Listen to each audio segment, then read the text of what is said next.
All right, everyone, welcome back to the show. Jayme, thank you so much for being here. Yeah, thanks so much for having me. Okay, so this is a real cool conversation, and I want to start off with, as we were getting ready for this, and Patrick told me, like, hey, this is where we want to lead with, I can't wait for your answer. What exactly is play?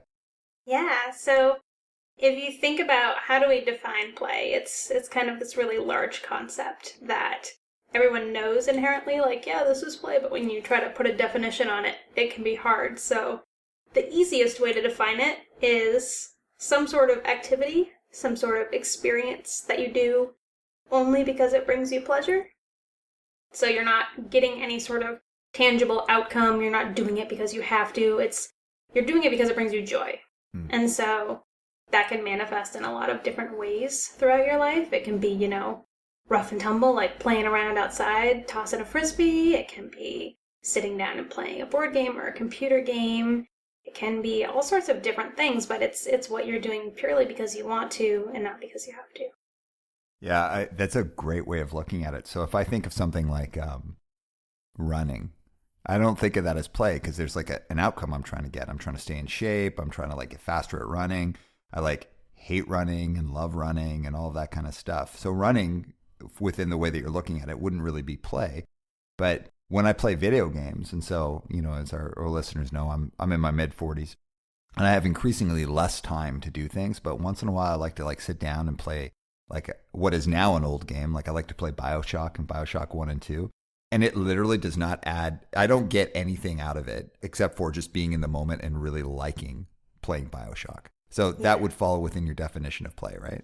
I think so. And I think there is some gray area. If you think about things that are giving you benefits, they can still be translated into that world of play. So if I think of some of my hobbies where, sure, I'm gaining something, like when I'm learning Spanish or I'm learning piano, they're definitely a chore.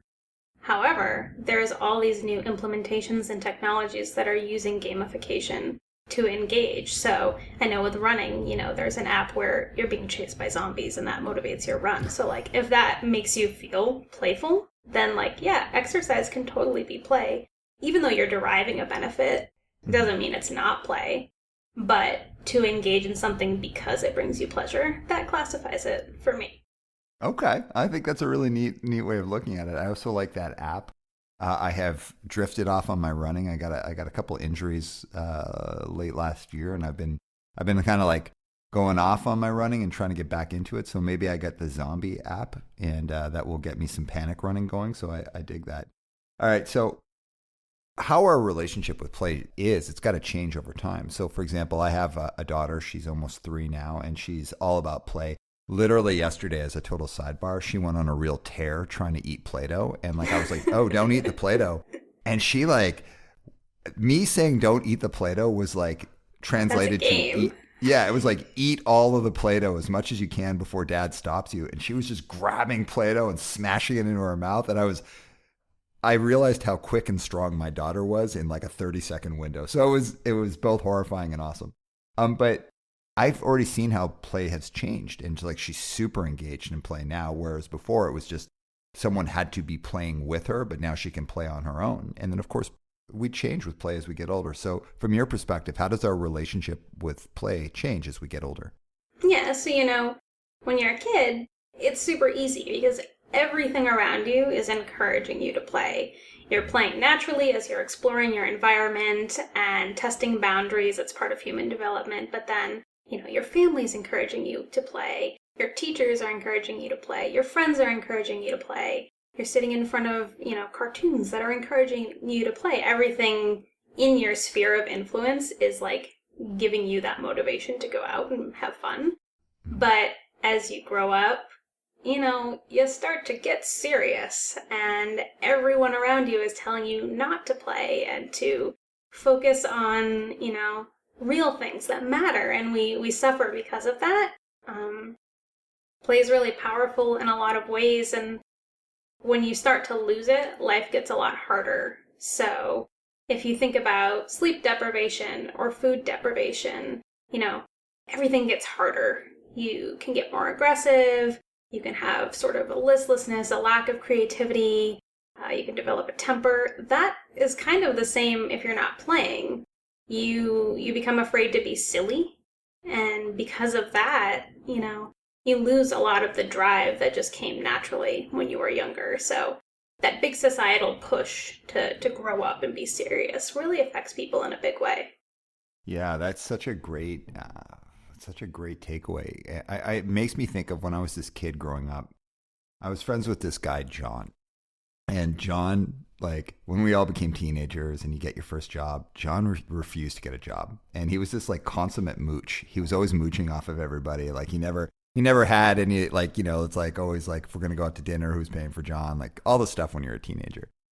And we as a group kind of got like fed up. And one day someone was like, dude, why don't you just get a job? Like, so we were like 16, 17 in that area. It's like, why don't you just get a job? And he said something I will never forget. He's like, because once you get your first job, you never stop working until you retire. And I'm trying to delay that because I want to stay young. And I remember as a kid, like eating a bag of chips that he kept sticking his hand into eating my chips. But I was like, damn, that's like really profound. It's true. Once you start, you don't stop working. And that idea that like that loss of that freedom of just like existing and playing and being in that space. So out of just like for our audience, and really I'm super interested, what even got you into this industry? Pure luck. I had relocated from the Pacific Northwest back to New England where I grew up, and looking for random jobs on Craigslist, I found one that advertised this like cool up and coming company that was making toys, and they said they had dogs in their office, which I was like, oh, cool, man, like I'll apply to that. And I started with this toy company, and I realized like, oh wow, while they're having fun all the time, they're also super professional about this. And I was with that company for about 4 years, and in that time span I started to learn a lot more of the benefits of what we were doing. And I kept referencing back to my professional history in education, and I worked for the government for a while, and everything I had done up to that point, it never felt fulfilling in the same way as working in toys, because ultimately at the end of the day, like, I was making people happy.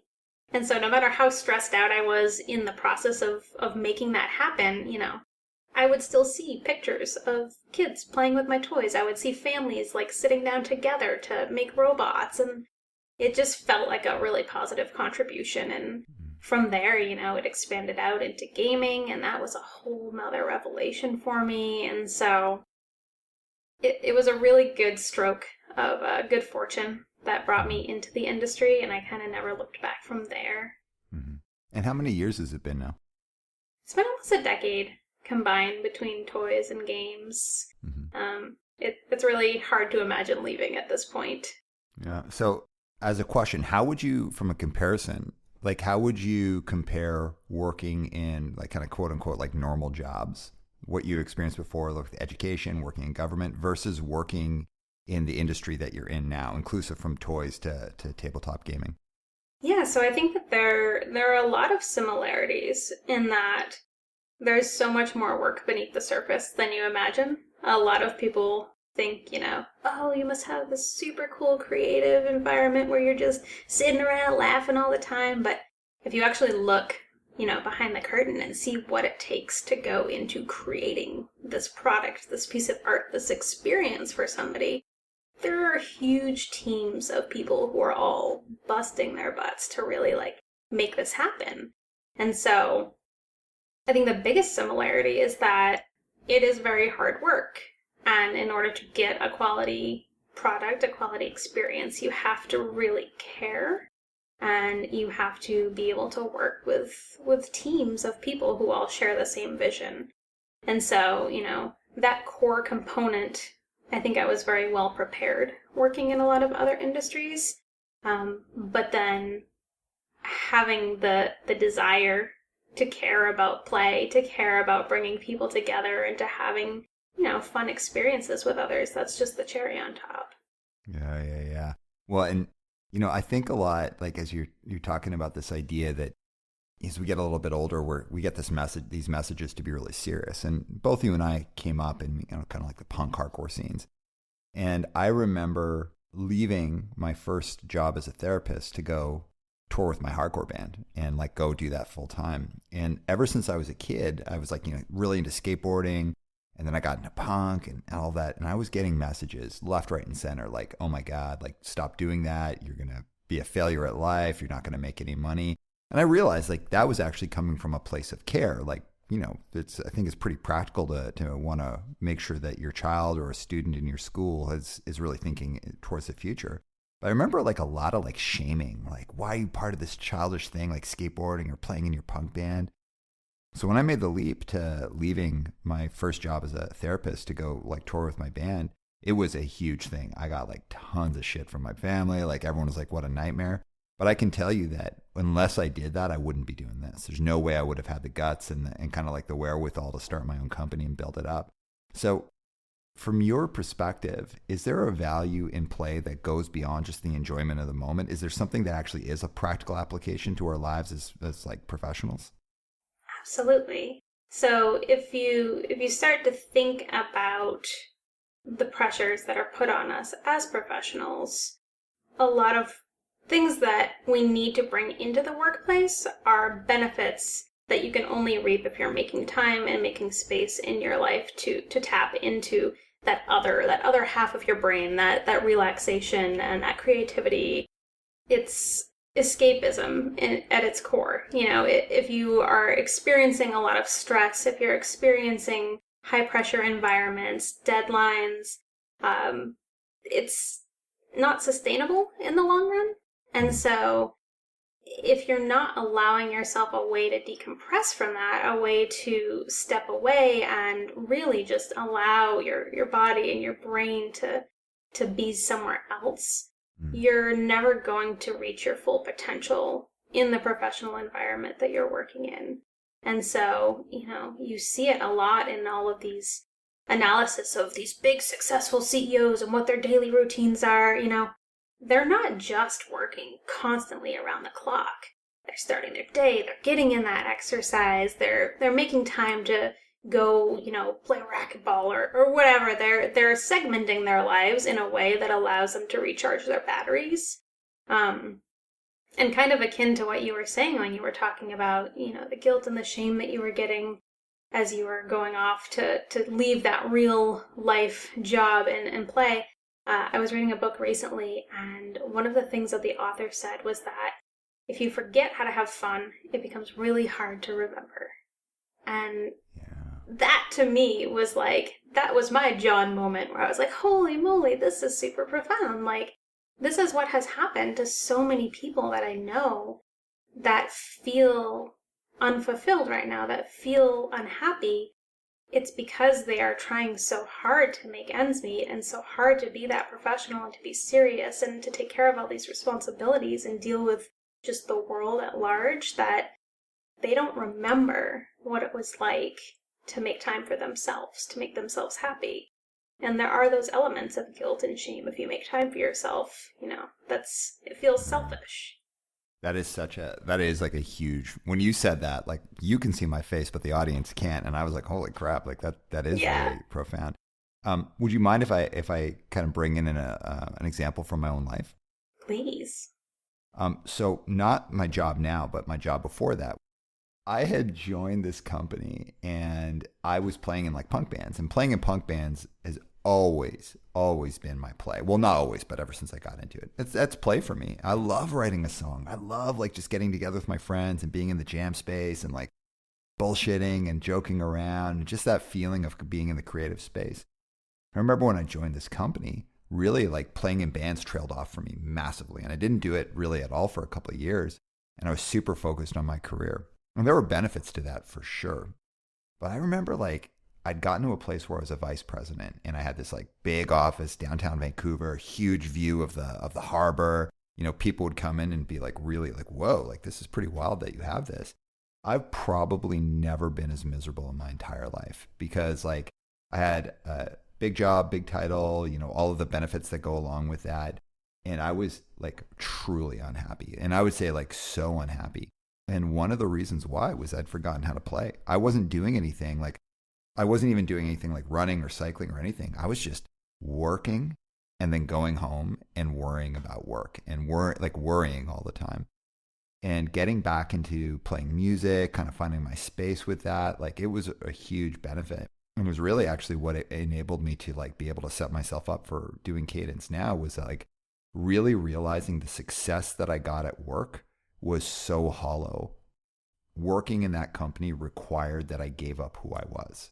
And it really made me plug back into who I was, which had a huge amount to do with play, which is why I was so excited to talk to you about this topic. Well, yeah, and if you think about just the times that we're in right now and what's going on in the world, collectively, I feel like the people who are in a workplace right now have taken on so much extra work over the course of the last year, just as, headcounts are being reduced at companies everywhere to save money because of the impact of the pandemic. Everybody's taking on a lot of extra work. Because everyone's concerned about job securities, they're not pushing back. They're accepting that workload because there's this pressure, there's this fear that if you don't go above and beyond, you could be next. Yeah. And so, that is really snowballing. Everyone's working longer hours. It's spending time making up for all the time spent in meetings during the day because everyone's having to learn to communicate in new ways. And so, it's not even considering the pressures that are placed on parents they have their kids home all the time now with no breaks. They're homeschooling. They're doing all these things, and there just doesn't feel like there's time for anything else. There's no time for fun when you feel like you have to be serious in order to survive. And that's a super hard thing to manage right now, especially.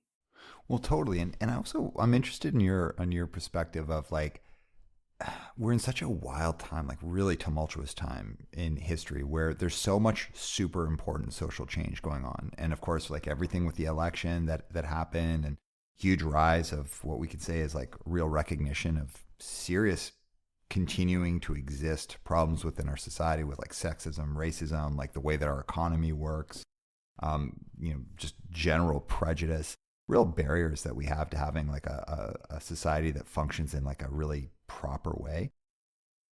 Has our perception of fun and whether or not we should have fun, has that changed? I think so, for sure. I mean, as I touched upon before, like there are real feelings of shame and real feelings of guilt associated with making time for yourself.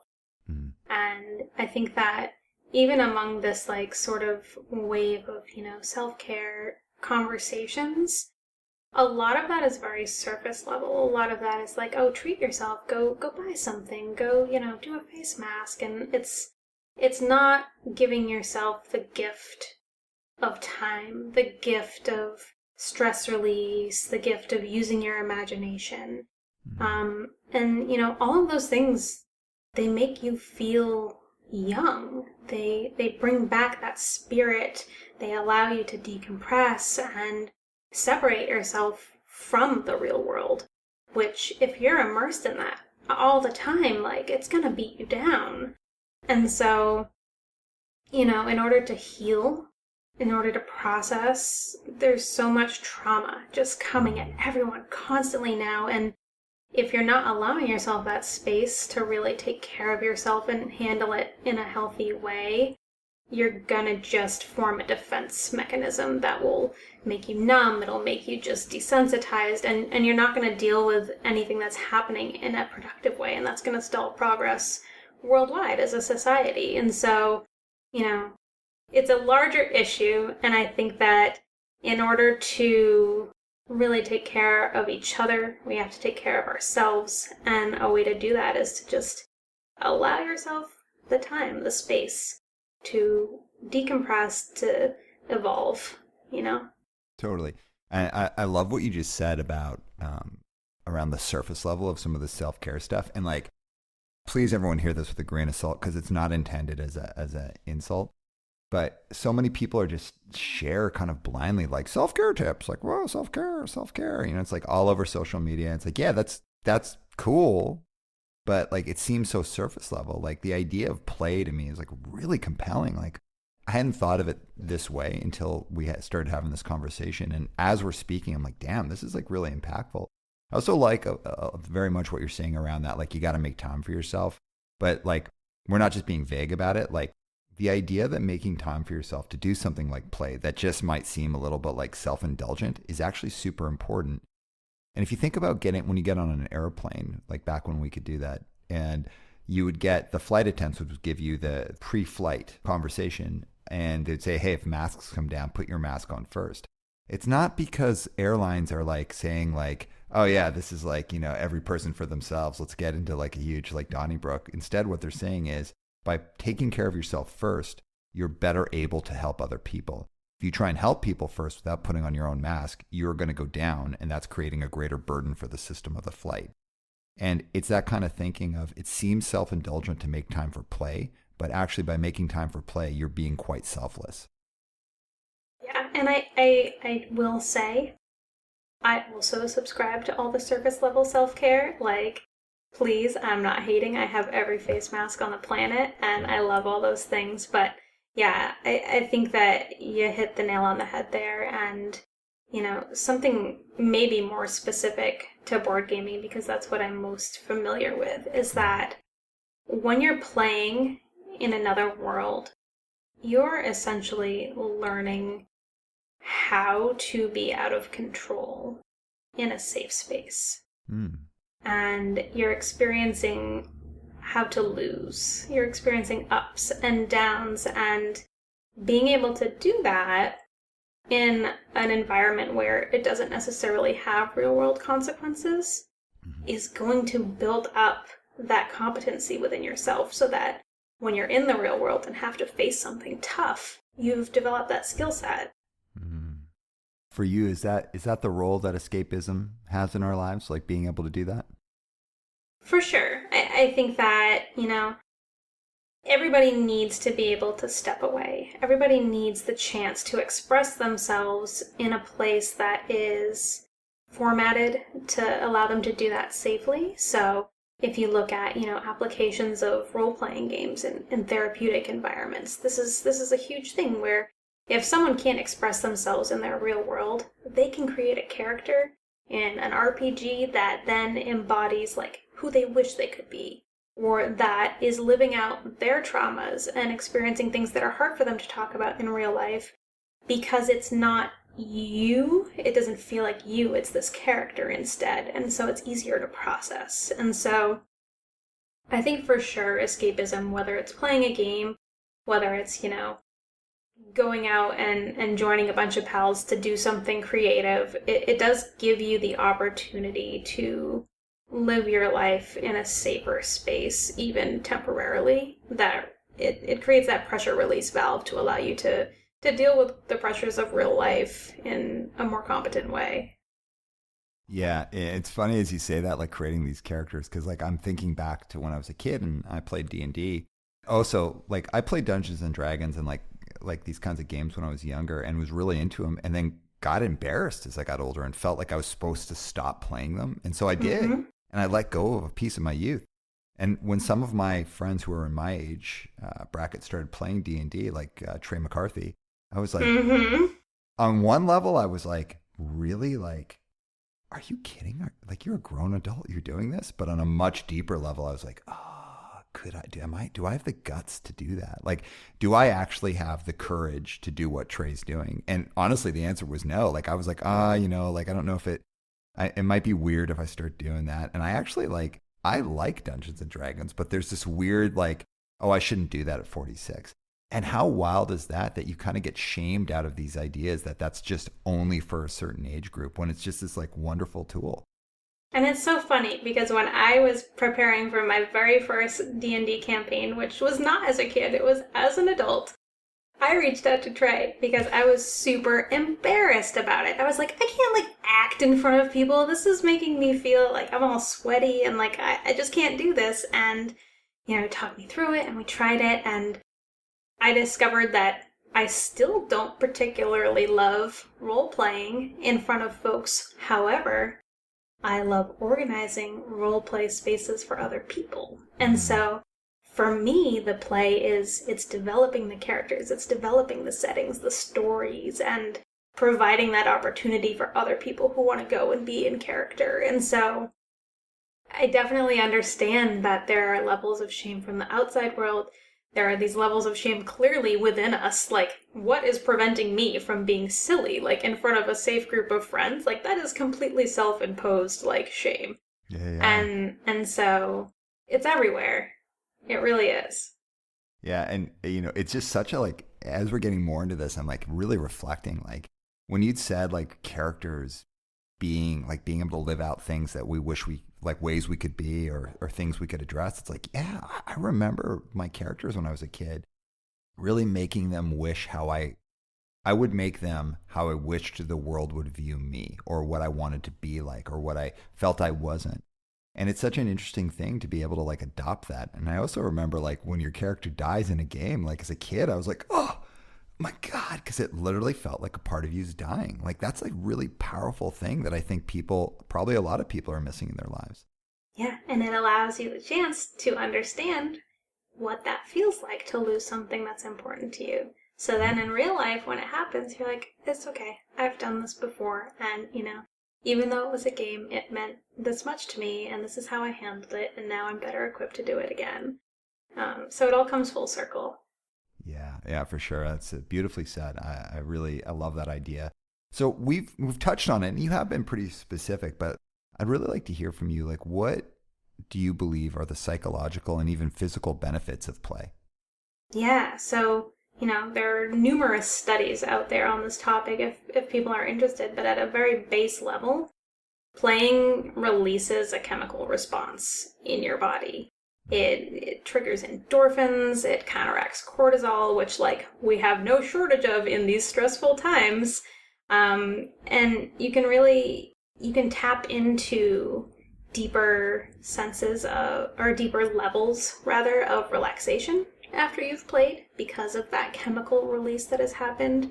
It can enhance and even heal relationships because the people around you that you're playing with, you're building trust, you're boosting communication skills, you're building confidence within yourself to make decisions, and so it really helps you a lot socially as well as physically. And on a practical level, you're developing skill sets every time you play. You're learning better pattern recognition, information processing, problem solving. You, in some cases, are working how to cooperate with a team, with other people that might have different ideas that you have.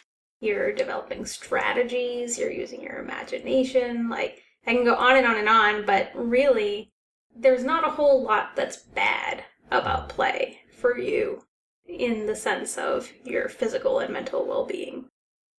Yeah, and as you say that again, I'm thinking of these like dire messages I got when I was a kid. It's like, oh, being into that, you're going to become one of those people that's like you're in someone's basement playing D&D when you're 40. And it's like the same could be said about anything. Like you get too much into anything and you're going to become like X extrapolated horrible version of it. But like culturally, like we think of things like drugs and alcohol, which is like, well, specifically alcohol and cigarettes, they get peddled to us like, like all the time, like, oh, get into this. This is what relaxation looks like when you're an adult. You should do this and don't do this, like play games, like be in this play space. But an adult thing is like drinking, smoking, like being in the party scene. And it seems like that's fine too, because when you think about it, well, the extrapolated version is maybe you form an addiction, you get into an unhealthy lifestyle. But I maybe like the assumption of like, actually, there are a lot of good options for people, and we should just be encouraging people to like go out and like keep this part of their lives intact, whether it's playing D&D or whether it's going out and partying or whatever it is, with the assumption that people will probably find a healthy center as long as they're encouraged to continue up that playful lifestyle. Yeah, and I mean, it's a little goes a long way. And if you think of playing as like eating vegetables, I ate a vegetable today. Cool, that's good for you. If you eat more vegetables, that's better for you. At a certain point, if all you're eating is that vegetable, probably not that good for you. Little too much, but it's about striking that balance. And it's a really apt comparison because I think people don't realize until they have a little bit more and get more into something that they start to realize increased benefits. Totally. And that assumption that someone does something, it's automatically going to go to the worst, most polarized version is like, I mean, yes, that's going to happen for some people, but it's going to happen for a very small amount of people. And like moving away from these like really like catastrophizing ideas of like, oh, if you start playing, you're going to like, it's all you're going to do. It's like, that's just not true. And in fact, it seems to be this thing that a lot of people have lost due to tons of really maladaptive social pressure, and especially like getting pushed into the idea that like drinking or going to bars or whatever is like, that's what you should do when you hit a certain point instead of play. It was a real issue for me, obviously because of my background with addiction myself and in that space, but also just like, that's part of why I love the idea of like straight edge. But I will say there is a whole flip side where like we can see where a culture where it gets too much focused on just being in that culture, like punk and hardcore, can be actually quite toxic in and of itself, which is a separate conversation. And I don't want to go down right now because I do want to focus more on your career. So tell us about your job today and what does it look like day to day for you? Yeah, so it's interesting because I am just starting at a new company. I'm starting at a company called Roll20. And one of the big missions of this whole company is that they want to empower people to be able to play while breaking down some of the accessibility barriers that exist. And so they provide a virtual tabletop experience that is browser-based and free to use so that, if you and I wanted to start up our own D&D game, we don't have to be in the same room. We don't have to be in the same time zone even. We have the tools in front of us to be able to create that adventure together as a shared experience. Mm-hmm. And for somebody that might not have their Jayme, their Aram to sit down and play with, there's a whole community building aspect to the tool that allows you to go out and find other people who are looking for game groups, who don't have anyone, who will onboard you, who will teach you exactly how to do what you want to do. And so I'm going to be joining that team and helping them develop that community and working with a lot of the creators within that space who are making the maps and the characters and a lot of the art that's focused in those adventures to really take them from something in our imaginations into the real world. I love that. So there seems to be like and also congratulations on the new role. That sounds super cool. Thank you.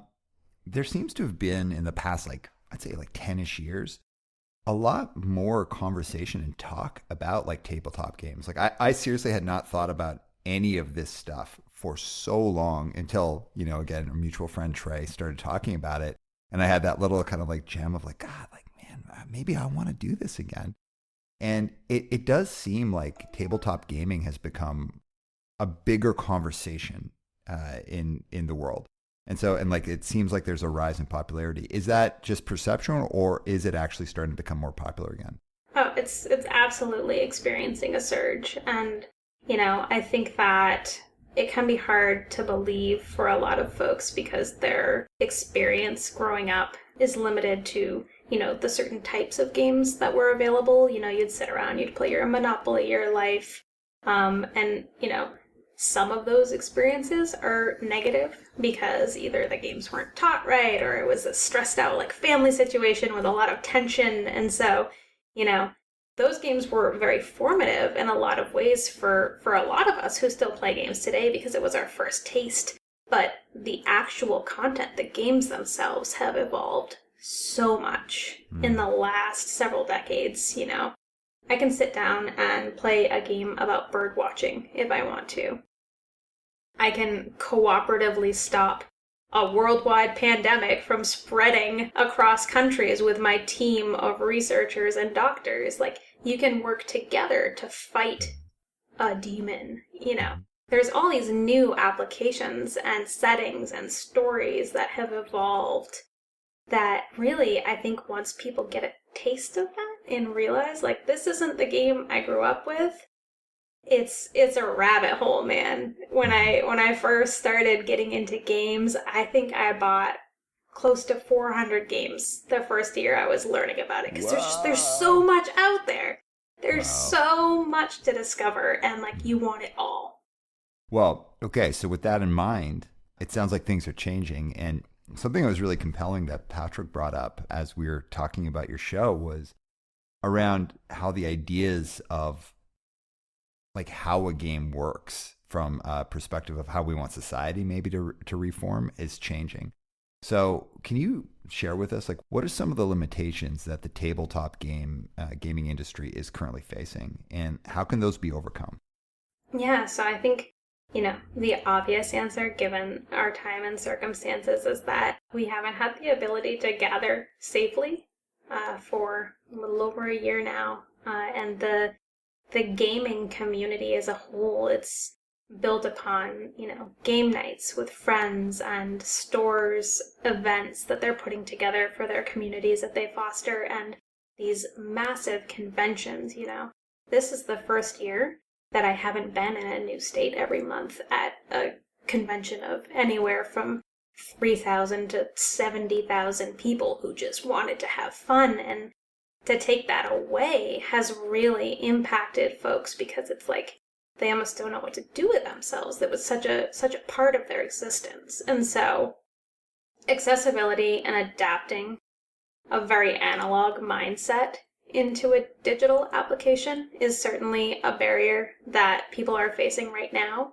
And, knock on wood, hopefully things are going to start to get better soon so that we can be in the same room with the people we want to play with again. But I think even outside of that, and before the pandemic, there are a lot of accessibility barriers. Not everybody has a community that they can tap into. Not everybody has friends that they can play with. Not everybody has the money to go out and buy a game to play, or a safe place where they can sit down and play it. And so our industry has a lot of work to do as far as outreach, and something that can sort of stifle that effort is the fear of what happens when you take this really precious niche community and expose a bunch of new folks to it. In the same way that there's a high level of gatekeeping in punk and hardcore, and this exclusionary, I don't want new people to come in here, this is my space and it's been this way and it'll change. That same resistance is very, very evident in the gaming community. And although I will say the gaming community has been much friendlier to me than punk and hardcore ever was, I still face a lot of resistance just from being a woman. When I sit down at a table, even when I'm teaching a game at a table, I am constantly mansplained, well, no, this is the rule, or this is what you should do on your turn. It's just asked, can I speak to your manager when I am the manager constantly? A lot of these little silly things are happening on a grand scale within the gaming community, and I think that they can certainly stand to improve. And in that same vein, there's a wild racial disparity. If I sit in a room of 3,000 gamers, I'll look around and probably be able to count on my hands the people of color that are in the room with me. And it's a problem that has been brought to light a lot more recently. These conversations are starting to happen, and I'm really hopeful that folks with good intentions are gonna do what they can to change that. But it's certainly a community conversation that needs to happen. Yeah. And I'm also interested in what the games are about and how that's changing. Because you'd mentioned you can have a game about bird watching, or a game about stopping a pandemic. So when I think of some of these initial games, I'm thinking about things like Risk, or I'm thinking about things like Monopoly, which is about getting things and hoarding them, and then of course more modern games like Settlers of Catan, about occupying space. And I know they're just games, but they do seem to be based on kind of traditional tropes of taking from others and hoarding for yourself. So are you seeing any shift in that as well? Absolutely. So there is a huge correlation in the sort of first wave of gaming inventors and designers who were these white dudes, and the games about colonialism that they created. And if you look at a lot of the really popular evergreen games from years past, a lot of them are based on colonialism. A lot of them are based on, some really sketchy topics. Some of them have slave trading in them. And, there's always this argument of, well, it's historical. And it's like, sure. However, what can we do to change this? What can we do to bring in a modern take and modern influences? And so something you're seeing as more people are introduced to this hobby, as more people are being empowered to come and tell their own stories by creating their own games, you're starting to see diversity in what the actual games are. I mentioned before a game about bird watching. Like, this is a perspective that was brought into the community by someone who hadn't made a game before, who taught us, this is something that I'm passionate about. I have a friend who's a designer named Omari who has a series of games that he's bringing into the community about rap music, about basketball, and he's bringing his perspective as one of the very, very few Black designers that are coming up in the industry right now that, they're telling a story from a perspective that's not often heard in the space, and they're leading by example, because that's then going to empower other people to say, oh, hey, just because something didn't exist before for me, or that tells my story, that doesn't mean that I can't be the one to go and make that happen. Yeah, I think it's such an interesting idea when you have different voices, different perspectives brought into something. Not only does it help you see the cracks in what exists, because when you have like an echo chamber and everyone's kind of the same, you actually just might not see the gaps in what you've done. Like, you might not see the cracks because everyone just has the same life experience and the same approaches to things. You bring in different eyes, different perspectives, different backgrounds. It helps you can see the limitations of what you have and the issues with what you have. But also it allows you to like engage in things that you would never have created. And like I just know like there's just types of games or types of music or types of art that I would never be able to create just based on my own perspective. I would need other people with their perspectives to like stretch my thinking and bring me into a world of the possible. So I think that's truly like a really, really powerful thing that's happening in your industry. So as we're heading to the close of this episode, is there anything you want to share with our audience about what you've learned as your experience as a leader in this industry? So is there anything that you could say, like personally or professionally, you've really taken away from being a leader in this specific industry? Yeah, so I think that, one of the biggest lessons that I've learned within the gaming space specifically has been the impact of putting myself outside of my comfort zone socially. I'm not the type of person to ever approach a stranger within a room or be the center of attention, but I've learned throughout the process of sitting down and sharing games and sharing experiences with people, whether I'm teaching them or experiencing them, that I'm getting to connect with humans in a way that I never would have imagined. I'm getting to connect with types of people that I would have never spoken to otherwise. I would have never known their experiences, their cultures, their, perspectives on important topics that I think, as you were saying, talking about these echo chambers, we seek out people who are like ourselves in a lot of ways. And gaming is strange because it's a very cool shared interest that allows for a wide spectrum of types of people to like it, if that makes sense. I've learned to not judge people as much based on this thing that we have in common, and to really enjoy the power that playing with other people gives me to connect with folks on a human level. And I've also learned, more professionally than like a personal social benefit, the power that this decompression has over myself in my life when I'm working too hard. I know exactly what the remedy can be now that I've had this escapism, that I've had this channel to tap into to take care of myself. And I've shared it with as many people as I can because I really do believe in it. And so I'd say that those are the two biggest. All right, that's perfect. And final question for you. Is there anything you want to share with the audience around the power of play? Anything that you'd say is like, here's like my takeaway that I'd really like you to think about around how important play is in our personal and professional lives?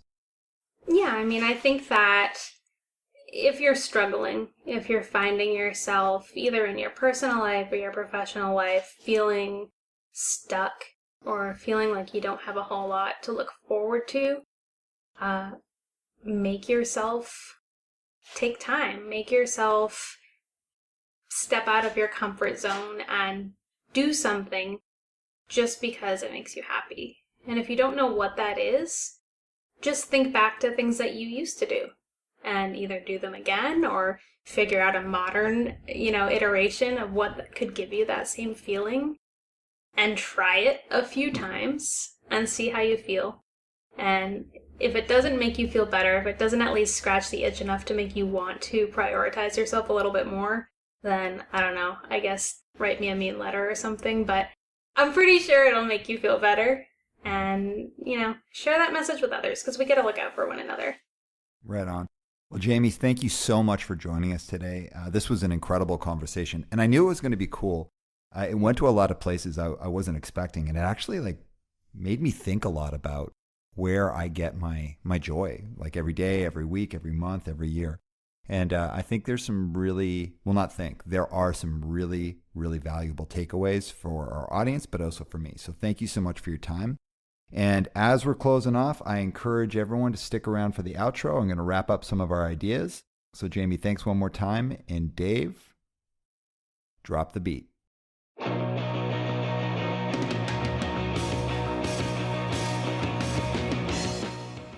That was awesome. So thank you so much, Jayme. That conversation really opened up a lot of thinking for me and reminded me there's stuff that I just loved to do when I was a kid that I really just stopped doing because I felt that's not what an adult does. And really those avenues of play and just doing something because you love to do it can seem so self-indulgent, but that's actually okay if done in a healthy way. So lots of great takeaways for me personally. And I believe that, you as the audience, I'm sure you had some great stuff too. So with that, I want to encourage everyone, who you are as a person today is an amalgamation of who you are now and who you have been. And both of those are going to inform who you're going to be. Why deprive yourself of some of the simple joys of life? And one of those simple joys of life can just be a little bit of fun.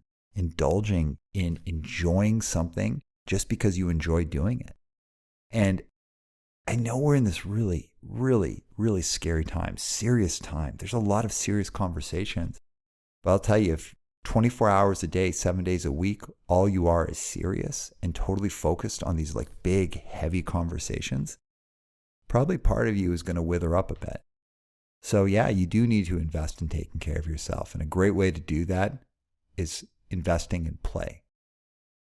So with that, as we're closing off, I want to remind everyone that we are produced by Patrick McKechnie. We're edited by Dave Larson, and our design is done by Tammy Levy. Once again, I'm your host, Aram Arslanian, and this has been One Step Beyond.